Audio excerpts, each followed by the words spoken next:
अस्सलाम वालेकुम दोस्तों, कैसे हो? उम्मीद है कि सब खैरियत से होंगे। अल्लाह आप लोगों को ऐसे ही खुश रखे। सरकार दो आलम सल्लल्लाहु अलैहि वसल्लम की पूरी ज़िंदगी पर बनने वाली वीडियो सीरीज़ जिसका नाम मोहम्मद सब के लिए है सल्लल्लाहु अलैहि वसल्लम, ये उसका 59वां हिस्सा यानी पार्ट 59 है। थोड़ा हम रिकैप कर लेते हैं कि हमने 58वें हिस्से में क्या सुना, लेकिन उससे पहले एक अहम बात, एक अहम ऐलान आपको याद दिलाना चाहता हूं कि 14 फरवरी इतवार के दिन सुबह 11 बजे जो हमारा सीरत क्विज़ कंपटीशन चल रहा था उसके इनामात का ऐलान होगा और ये सब लाइव होगा। हम 14 फरवरी सुबह 11 बजे इतवार के दिन लाइव आएंगे और लाइव आकर हम कुरान अंदाजी करेंगे, यानी चिट्ठियां उठाएंगे और जीतने वालों के नामों का ऐलान करेंगे इंशाअल्लाह। इसलिए आप लोग तैयार रहे। 14 फरवरी इतवार के दिन सुबह 11 बजे आप हमारा लाइव ज्वाइन करें और वो कुरान अंदाजी आप खुद देखें और जीतने वालों के नामों को भी आप अपनी आंखों से खुद देखें। ठीक है, चलिए, हमने 58वें हिस्से में सुना कि किस तरह आप सल्लल्लाहु अलैहि वसल्लम ने हज़रत सलमान फारसी रज़ी अल्लाह तआला अन्हु के मशवरे को कबूल फरमाते हुए मदीना के चारों तरफ खंदकें खोदी ताकि दुश्मनों का डटकर मुकाबला किया जा सके। हालांकि ये तरीका सहाबा के लिए और अरब वालों के लिए भी बिल्कुल नया था। दुश्मनों ने जब खंदक देखी तो हैरान भी हुए, गुस्सा भी हुए, आग बगोला भी हुए। खंदक के इस पार मुसलमान और खंदक के उस पार मुसलमानों के दुश्मन। और हमने ये भी सुना कि मदीना में रहने वाले यहूदी कबीला जिसका नाम बनु कुरैज़ा था, उन्होंने मुसलमानों के साथ गद्दारी की और उनके साथ मुसलमानों और बनु कुरैज़ा के दरमियान जो मुआहदा और एग्रीमेंट हुआ था उसको फाड़कर ऐसे नाजुक मौके पर हुजूर पाक सल्लल्लाहु अलैहि वसल्लम और सहाबा को धोखा दिया। लेकिन अब इस खंदक की वजह से सबसे बड़ी मुश्किल ये हो गई थी कि सहाबा और आप सल्लल्लाहु अलैहि वसल्लम एक तरह से मदीना में कैद होकर रह गए थे। चलिए आगे सुनते हैं। मुसलमानों के वास्ते ये बड़े इम्तिहान का वक्त था। एक जबरदस्त और खतरनाक दुश्मन उनको घेरे में लिए हुए था। यूं तो खंदक बीच में होने की वजह से दुश्मन अब तक कुछ नहीं कर सके थे, मगर वहां से वापस जाने को भी तैयार नहीं थे, बल्कि मदीना को इस तरह घेरे हुए थे कि कोई मुसलमान बाहर नहीं जा सकता था। और उसमें सितम बालाए सितम ये कि मदीना के यहूदी इस नाजुक वक्त में उन्होंने मुसलमानों को धोखा दे दिया था और दुश्मनों के साथ मिल गए थे। ये घर का दुश्मन सबसे ज्यादा खतरनाक था। और तीसरी तरफ जो मुनाफिकीन मुसलमानों को और हुजूर पाक सल्लल्लाहु अलैहि वसल्लम को अलग से परेशान कर रहे थे।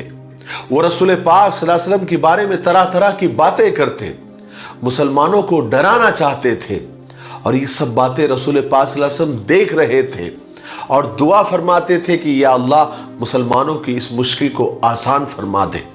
आप सल्लल्लाहु अलैहि वसल्लम हर तरह और हर वक्त तो कोशिश में लगे रहते थे कि किस तरह ये सख्ती कम हो जाए। आप सल्लल्लाहु अलैहि वसल्लम को ये ख्याल होता था कि कहीं मुसलमान इस तंगी से घबरा ना जाए। इसलिए आप सल्लल्लाहु अलैहि वसल्लम ने इरादा फरमाया कि कोई ऐसी तदबीर की जाए, कोई ऐसी तदबीर फरमाए जिससे मुशरिकों के लश्कर में से एक कबीला वापस हो जाए। मुशरिक लश्कर में दो बड़े कबीले थे, एक कबीले कुरैश और दूसरा कबीले गतफान। रसूल पाक सल्लल्लाहु अलैहि वसल्लम ने कबीले गतफान से मुआहदा और सुलह करने का इरादा फरमाया ताकि वो कुरैश का साथ छोड़ दे और दुश्मन की ताकत कम हो जाए। कबीले गतफान के दो बड़े सरदार थे जो लश्कर के साथ आए थे। एक का नाम उयैना बिन हसन और दूसरे का नाम हर्ष बिन औफ था। रसूल पाक सल्लल्लाहु अलैहि वसल्लम ने उन दोनों सरदारों के पास अपना कासिद भेजा कि अगर वो अपने कबीले को लेकर वापस चले जाए तो उनको मदीना की 1/3 खजूर दे देंगे। وہ دونوں سردار اس شرط پر راضی بھی ہو گئے. وہ دونوں صلح نامہ اور معاہدہ لکھنے کے لیے چپکے سے حضور پاک صلی اللہ علیہ وسلم کے پاس آئے تاکہ ابو سفیان کو اس بات کی خبر نہ ہو. رسول پاک صلی اللہ علیہ وسلم نے حضرت عثمان رضی اللہ تعالیٰ عنہ کو بلایا معاہدہ لکھنے کے لیے، ایگریمنٹ لکھنے کے لیے. لیکن مہر لگانے سے پہلے آپ صلی اللہ علیہ وسلم نے حضرت سعد بن معاذ اور حضرت سعد بن عبادہ کو بھی بلایا تاکہ ان سے بھی مشورہ کر لیا جائے، کیونکہ یہ دونوں صحابہ قبیلہ اوس اور قبیلہ خزرج کے سردار تھے. حضور پاک صلی اللہ علیہ وسلم نے جب ان کو ساری باتیں بتائی تو انہوں نے کہا کہ یا رسول اللہ صلی اللہ علیہ وسلم، اگر آپ کو اس بات کا حکم اللہ تبارک و تعالیٰ نے دیا ہے تو آپ ضرور کیجئے، ہمارا سر جھکا ہے. لیکن اگر آپ ہم سے مشورہ چاہتے ہیں تو ہمارے پاس دشمنوں کے لیے تلوار کے سوا کچھ بھی نہیں. حضور پاک صلی اللہ علیہ وسلم نے فرمایا کہ اگر مجھے اللہ تبارک و تعالیٰ نے اس بات کا حکم دیا ہوتا تو میں تم سے مشورہ تک نہیں کرتا. خدا کی قسم میں یہ سب تمہارے لیے کر رہا ہوں کیونکہ سارا عرب تمہیں ایک تیر سے مارنا چاہتا ہے اور میں ان کی طاقت کو توڑنا چاہتا ہوں. حضرت سعد بن معاذ رضی اللہ تعالیٰ نے عرض کیا کہ یا رسول اللہ، جب ہم گمراہ تھے، بتوں کو پوجتے تھے، اس وقت بھی ان لوگوں کی یعنی غطفان کے لوگوں کی یہ ہمت نہیں تھی کہ ہم سے ایک دانہ بھی لے سکے. اب تو یہ حالت ہے کہ اللہ تبارک و تعالیٰ نے ہمیں اسلام کے ذریعے عزت عطا فرمائی ہے، اس لیے اب ہمیں ان کی ضرورت نہیں ہے. خدا کی قسم ہمارے پاس ان کے واسطے صرف تلوار ہے، یہاں تک کہ اللہ تبارک و تعالیٰ ہمارے اور ان کے درمیان کوئی فیصلہ فرما دے. رسول پاک صلی اللہ علیہ وسلم یہ معاہدہ، یہ ایگریمنٹ، یہ صلح صرف مسلمانوں کے خاطر کرنا چاہتے تھے. اس لیے جب آپ صلی اللہ علیہ وسلم نے یہ جذبہ دیکھا تو آپ نے کینسل فرما دیا، اپنا ارادہ ملتوی فرما دیا. اس کے بعد آپ صلی اللہ علیہ وسلم نے حضرت سعد کو اجازت دے دی کہ وہ معاہدہ، وہ ایگریمنٹ کی تحریر یعنی جو لکھا ہوا ہے اس کو مٹا دے. چنانچہ وہ لکھا ہوا مٹا دیا گیا اور اوئینہ اور حرس یعنی غطفان کے دونوں سرداروں سے کہہ دیا گیا کہ جاؤ، اب تمہارے اور ہمارے درمیان صرف تلوار ہی فیصلہ کرے گی. پھر اللہ تبارک و تعالیٰ نے مسلمانوں کی یوں مدد فرمائی کہ قبیلے غطفان کے ایک شخص نعیم بن مسعود کے دل میں اسلام کی محبت ڈال دی. وہ چپکے سے رسول پاک صلی اللہ علیہ وسلم کی خدمت میں رات کے وقت حاضر ہوئے. اس وقت حضور پاک صلی اللہ علیہ وسلم نماز پڑھ رہے تھے. حضرت نعیم بیٹھ کر انتظار کرنے لگے. جب آپ صلی اللہ علیہ وسلم نماز سے فارغ ہوئے تو آپ صلی اللہ علیہ وسلم نے ان سے پوچھا کہ کیسے آئے ہو نعیم؟ تو حضرت نعیم نے عرض کیا کہ یا رسول اللہ، میں اس لیے حاضر ہوا ہوں کہ آپ کی تصدیق کر سکوں اور گواہی دوں کہ جو کچھ آپ لے کر آئے ہو وہ سب سچ ہے اور میں اسلام قبول کرنا چاہتا ہوں. چنانچہ حضرت نعیم ابن مسعود مسلمان ہو گئے.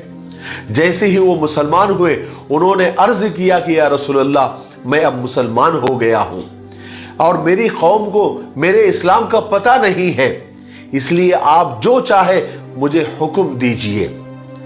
اس بات سے حضرت نعیم کا مقصد یہ تھا کہ اگر اجازت ہو تو میں کوئی تدبیر لگا سکوں، میں کوئی آئیڈیا کروں، میں کوئی دماغ لگا سکوں. آپ صلی اللہ علیہ وسلم نے ان کو اجازت دے دی اور فرمایا کہ لڑائی اور جنگ ہیلے اور تدبیر کا ہی نام ہے. حضرت نعیم یہ اجازت لے کر وہاں سے روانہ ہوئے. سب سے پہلے وہ بنو قریظہ کے یہودیوں کے پاس آئے.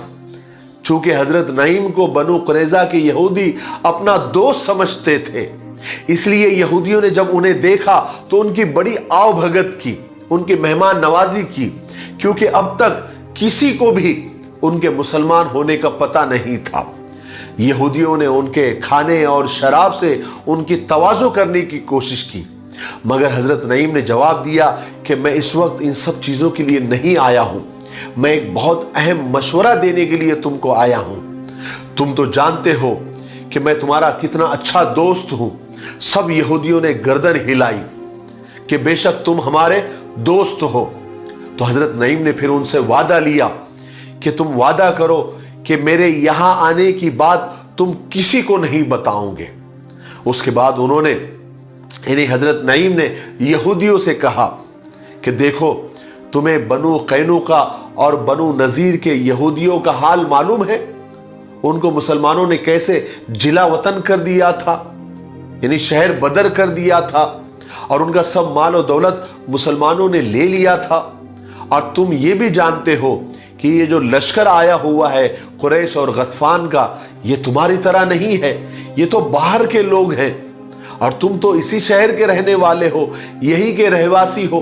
तुम्हारे बीवी बच्चे माल और दौलत और तुम्हारा कारोबार सब यही का है, और तुम इन सब चीजों को लेकर यहां से भाग नहीं सकते। कुरैश और गतफान की बात तो अलग है, वो तो यहां सिर्फ मोहम्मद और उसके साथियों से लड़ने आए हैं। अगर वो हार भी गए, वो तो अपने वतन भाग जाएंगे और तुम्हें यही मुसलमानों के हाथों में छोड़कर चले जाएंगे। इसलिए मेरी राय ये है कि अगर तुम उनकी मदद कर रहे हो तो जमानत के तौर पर वो दोनों कबीले यानी कुरैश और गतफान के कुछ सरदारों को अपने पास जमानत के तौर पर बुला लो, ताकि अगर उनको शिकस्त तो हो गई तो कुरैश और गतफान के लोग भाग न सके, बल्कि जो तुम्हारा हाल हो वो उसमें बराबर के शरीक रहे। ये तुम्हारे लिए अच्छा होगा। यहूदियों को ये मशवरा बहुत पसंद आया। उन्होंने कहा कि बिल्कुल हम ऐसे ही करेंगे। उसके बाद हजरत नईम कुरैशियों के पास पहुंचे और अबू सुफियान से मिलकर कहा कि तुम्हें मालूम है कि मुझे तुमसे कितनी मोहब्बत है। मुझे एक बात मालूम हुई है, मैं वही तुमको बताने आया हूं, मगर तुम मेरे यहां आने का जिक्र किसी से नहीं करना। जब कुरैशियों ने वादा कर लिया कि नहीं, हम किसी से नहीं कहेंगे, तब हजरत नईम ने उनसे कहा, क्या तुम्हें मालूम है कि यहूदियों ने मोहम्मद के पास अपना आदमी भेजा था और ये कहलवाया कि हम अपनी गलती पर पछता रहे हैं। अब हम आप लोगों को खुश करने के लिए कुरैश और गतफान के कुछ बड़े बड़े सरदारों को भेजना चाहते हैं, ताकि आप उन्हें कत्ल कर दें और आप हमसे राजी हो जाए। हजरत नईम ने अबू सुफियान से यह भी कहा कि मोहम्मद ने यहूदियों की यह शर्त मान भी ली है, इसलिए अगर यहूदी तुम्हारे बड़े बड़े आदमी मांगे तो तुम हरगिज मत देना। तो हजरत नईम ने ये आइडिया और ये तदबीर और ये दिमाग लगाया कि दोनों में फूट डालने के लिए यहां से हजरत नईम अपने कबीले वालों के पास पहुंचे, यानी गतफान के पास, और उनसे कहा कि गतफान वालों, तुम मेरी कौम और खानदान के लोग हो और मैं तुम्हें सबसे ज्यादा चाहता हूं। और सब ने इकरार भी किया कि बेशक तुम हमारे हो। तो हजरत नईम ने उनसे वादा लिया कि तुम मेरे आने का हाल किसी को मत बताना। उसके बाद हजरत नईम ने वही बातें गतफान वालों से भी कही जो उन्होंने अबू सुफियान से कही थी। अब अबू सुफियान यानी हजरत नईम गतफान, कुरैश और यहूदियों के बीच में ये तदबीर करके, यानी ये अंगार लगाकर और ये फूट डालकर, ये फूट वाली बात डालकर वो वहां से चले तो गए, लेकिन कुरैश और गतफान के लोगों में हलचल मच गई। अब उन्होंने फैसला किया कि यहूदियों के पास कासिद भेजकर उन्हें आजमाना चाहिए कि सच में नईम इब्ने मसूद ने जो कहा है वो सही है या नहीं। क्या यहूदी हमसे हमारे कुछ सरदार मांगते हैं या नहीं जमानत के तौर पर, ताकि वो मोहम्मद के हवाले कर दे और वो उन्हें कत्ल कर दे। इस काम के लिए उन्होंने इकरमा बिन अबू जहल को चुना, जो कि बाद में मुसलमान हो गए थे, और कुरैश और गतफान के कुछ लोग साथ लिए और इकरमा बिन अबू जहल बनु कुरैजा के यहूदियों के पास पहुंचे और उन्हें आजमाने के लिए कहा कि देखो, हमें यहां पड़े हुए अब बहुत दिन गुजर गए हैं, अब बस हो गया, अब हमें मुसलमानों से लड़ने के लिए तैयार हो जाना है, इसलिए तुम भी तैयार हो जाओ और हम भी तैयार हो जाते हैं ताकि उनका काम तमाम कर दे। तो यहूदियों ने जवाब दिया कि देखो, कल तो शनिचर का दिन है, इसलिए हम लड़ नहीं सकते। यहूदी शनिचर के दिन लड़ते नहीं थे, तो उन्होंने कहा कि कोई दूसरा दिन तय कर लो, लेकिन हमारी एक शर्त है कि पहले हमारे पास तुम्हारे कुछ सरदार जमानत के तौर पर भेज दो। वो जमानत के तौर पर हमारे पास रहेंगे, इसलिए कि अगर हमें शिकस्त हो गई तो तुम हमें मुसलमानों के हाथों में छोड़कर भाग न जाओ। जब कुरैश और गतफान वालों ने और इकरमा बिन अबू जहल ने यहूदियों का ये जवाब सुना तो उन्हें पक्का यकीन हो गया कि नईम इब्ने मसूद जो कह रहे थे वो बिल्कुल सही थी, उनकी खबर बिल्कुल सच थी। फिर इन्होंने यानी कुरैशियों ने यहूदियों को जवाब दिया कि हमारे साथ मिलकर लड़ना चाहते हो तो तैयार हो जाओ, मगर हम अपने आदमी किसी भी हाल में तुमको नहीं देंगे। कुरैश के इस तरह के जवाब से यहूदियों को भी यकीन हो गया कि हमें जो खबर मिली थी नईम इब्ने मसूद के जरिए वो बिल्कुल ठीक थी। इस तरह दोनों ने एक दूसरे की बात मानने से साफ इनकार कर दिया और उन दोनों में फूट पड़ गई। कुरैशियों का लश्कर खंदक के पास पड़े हुए उनको 15 दिन गुजर चुके थे और सारे मुसलमान रात दिन खंदक के पास पहरा देते थे। खुद रसूल पाक सल्लल्लाहु अलैहि वसल्लम मुसलमानों के साथ लश्करगाह में रहते थे। एक मर्तबा आप सल्लल्लाहु अलैहि वसल्लम ने अल्लाह तबारक व तआला से दुआ फरमाई कि अल्लाह मुशरिकों के इस लश्कर को शिकस्त अता फरमा और हमारी मदद फरमा। अल्लाह तबारक व तआला ने फौरन अपने नबी की वो दुआ कबूल फरमाई। हुजूर पाक सल्लल्लाहु अलैहि वसल्लम की दुआ का असर ये हुआ कि एक रात बहुत कड़ाके की सर्दी पड़ रही थी। अल्लाह तबारक व तआला ने मुशरिकों के लश्कर पर एक हवा का तूफान नाजिल फरमाया। एकदम इस कदर सख्त और भयानक आंधी आई कि सब लोग घबरा गए, सब इधर उधर भागने लगे, मगर तूफान ने उनके खीमों को उखाड़ दिया, उनके सामानों को तोड़ फोड़ कर रख दिया, उनकी रस्सियां टूट गई, उनके बर्तन उलट गए, खाने मिट्टी में मिल गए। मुशरिकों की आंखों में धूल पड़ गई, वो अपनी आंखों को दबाकर बैठ गए और अंधेरे का आलम ये था, अंधेरे का हाल ये था कि हाथ को हाथ नजर नहीं आ रहा था। दुश्मन पागलों की तरह इधर उधर फिर रहे थे, एक दूसरे को किसी का कुछ पता नहीं था। अल्लाह तबारक व तआला के भेजे हुए इस तूफान ने उनके होश उड़ा दिए। वो दीवानों की तरह नजात नजात पुकारते हुए फिर रहे थे। दूसरी तरफ रसूल पाक सल्लल्लाहु अलैहि वसल्लम ने हजरत हुज़ैफा बिन यमान रजी अल्लाह तआला को बुलाया और फरमाया कि हुज़ैफा, उन लोगों के लश्कर में जाकर देखो कि वो क्या कर रहे हैं और सुनो, कोई नई बात मत करना। हजरत हुज़ैफा गए और जाकर उन्होंने देखा कि पूरे लश्कर में हलचल मची हुई है, सब लोग भाग रहे हैं, उनके खीमे उखड़ गए हैं, बर्तन उड़ रहे हैं, खाने मिट्टी में मिल गए हैं, अंधेरा इतना है कि हाथ को हाथ नजर नहीं आ रहा है और हर शख्स तूफान से बचने के लिए हाथ पांव मार रहा है।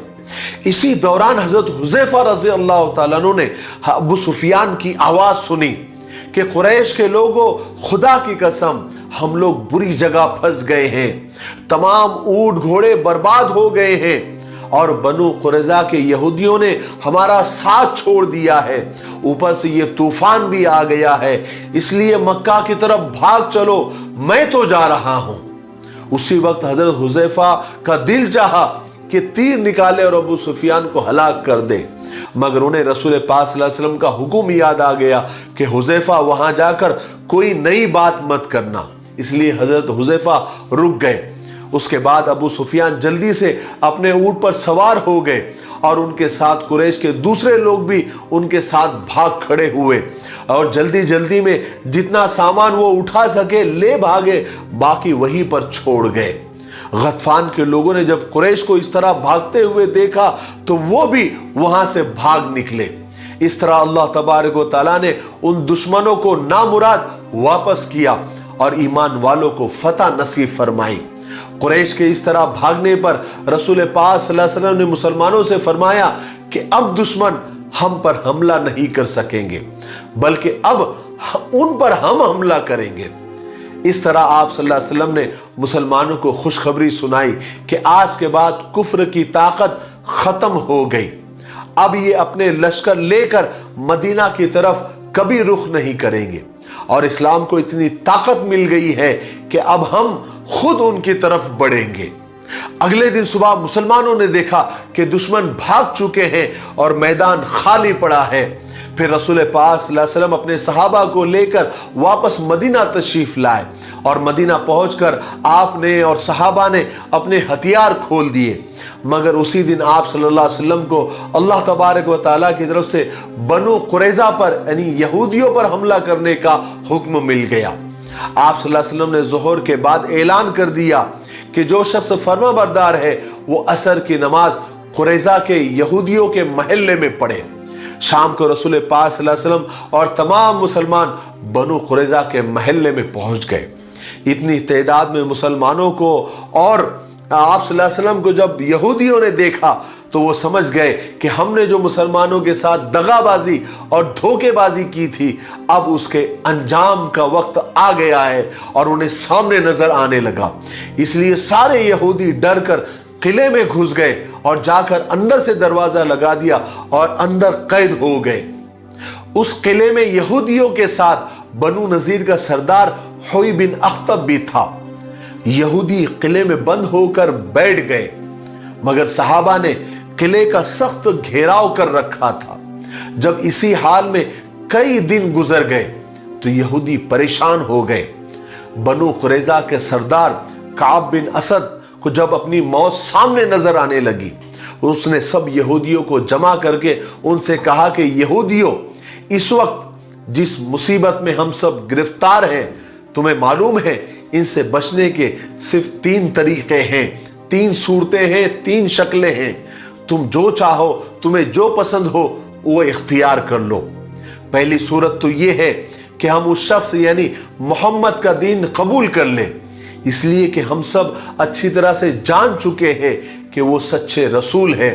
लिहाजा अपने जान, माल, बीवी, बच्चों को बचाने के लिए मुसलमान हो जाओ। मगर उन सब यहूदियों ने इनकार कर दिया कि हम अपने मजहब तौरात का मजहब नहीं छोड़ेंगे। इस पर काब ने कहा कि अगर तुम ये नहीं मानते तो दूसरी सूरत ये है कि हम सब अपनी औरतों और बच्चों को कत्ल कर दें, फिर हम हथियार लेकर मोहम्मद के साथियों के साथ जंग करेंगे। इस तरह हमें यह फिक्र नहीं होगी कि हम मारे गए तो हमारे बाद हमारे बच्चों का और औरतों का क्या होगा और हम इत्मीनान से मर जाएंगे। अगर हम जन्नत में गए तो खुदा की कसम औरतें और बच्चे हमको बहुत मिल जाएंगे। यहूदियों ने ये बात भी नहीं मानी। उन्होंने कहा कि हम इन बेचारों को, औरतों और बच्चों को क्यों कत्ल करेंगे, और अगर हम ये मर गए तो हम जिंदा रहकर क्या करेंगे। तो यहूदियों ने साफ दूसरी शक्ल से भी इनकार कर दिया।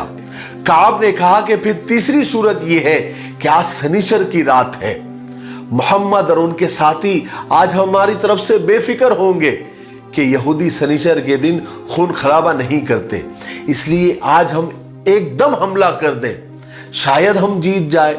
मगर यहूदियों ने ये तीसरी सूरत भी नहीं मानी। कहने लगे कि हम ऐसा काम नहीं करेंगे जो हम में से कभी किसी ने नहीं किया, यानी शनिचर के दिन खून खराबा हम नहीं कर सकते। आखिरकार मशवरे के बाद उन्होंने तय किया और तय करने के बाद उन्होंने रसूल पाक सल्लल्लाहु अलैहि वसल्लम के पास अपना आदमी, अपना कासिद भेजा कि हमें जिला वतन होने की इजाज़त दी जाए, यानी हमें मदीना छोड़ने की इजाज़त दी जाए। मगर रसूल पाक सल्लल्लाहु अलैहि वसल्लम ने इनकार फरमा दिया। अलबत्ता इसकी इजाज़त दी कि वो बाहर आ जाए, फिर उनका कोई हलीफ और मुआहिदा बरदार बन जाए, वो जो फैसला यहूदियों के मुतालिक कर देगा हम उसको कबूल कर लेंगे। हजरत साद बिन माज यहूदियों के हलीफ थे। यहूदियों ने उन्हें अपना हकम चुना, अपना फैसल चुना, मगर हजरत साद के सामने अपने और यहूदियों के मुआहिदे की कोई हैसियत नहीं थी, बल्कि असल चीज अल्लाह की खुशनुदी और इंसाफ था। चुनांचे उन्होंने अपना फैसला सुना दिया कि बनु कुरैज़ा के तमाम यहूदी मर्दों को कत्ल कर दिया जाए, औरतों और बच्चों को गिरफ्तार कर लिया जाए और उनका माल और दौलत को तकसीम कर दिया जाए। ये फैसला सुनकर हुजूर पाक सल्लल्लाहु अलैहि वसल्लम ने फरमाया कि तुमने अल्लाह ताला के हुक्म के मुताबिक फैसला किया। उसके बाद यहूदियों के मर्दों को कत्ल कर दिया गया, औरतों और बच्चों को गिरफ्तार कर लिया गया। इस तरह यहूदियों को अपने किए की सजा मिल गई, अपने किए का फल मिल गया और मदीना उनके शर से, उनकी बुराई से और उनकी अय्यारियों से पाक हो गया। और अल्लाह तबारक व तआला ने मुसलमानों को ग़ज़वे खंदक में ज़बरदस्त कामयाबी नसीब फरमाई। आज के लिए इतना काफ़ी है, इसलिए अब हम यहीं पर रुकते हैं क्योंकि वीडियो अब ज़्यादा लंबा हो रहा है। आने वाले 60वें हिस्से में यानी पार्ट 60 में हम आगे के वाक़ियात सुनेंगे। अब हम बढ़ रहे हैं सुलह हुदैबिया की तरफ, लेकिन सुलह हुदैबिया से पहले जो वाक़ियात हुए वो पहले हम सुनेंगे। इसलिए आप इन वीडियोस को, अगर आपने पिछले वीडियोस को नहीं देखा है तो आप पहले उसको देख लीजिए ताकि आप सुलह हुदैबिया के वाक़ियों को अच्छी तरह से समझ सकें। तब तक आप इस सीरीज़ के वीडियोस को ज़्यादा से ज़्यादा शेयर करें, लाइक करें और हमारे हौसले के लिए आप अच्छे कमेंट करें। हर देखने वाला एक कमेंट ज़रूर करें, कम से कम माशाअल्लाह ज़रूर लिखें। इससे हमको हौसला मिलता रहेगा, हमें हिम्मत मिलती रहेगी और हम आपके लिए दुआ करेंगे। तब तक आप हमारे लिए, पूरी उम्मत के लिए और पूरी इंसानियत के लिए खैर और भलाई की दुआ करते रहें। अस्सलामु अलैकुम व रहमतुल्लाहि व बरकातुहू।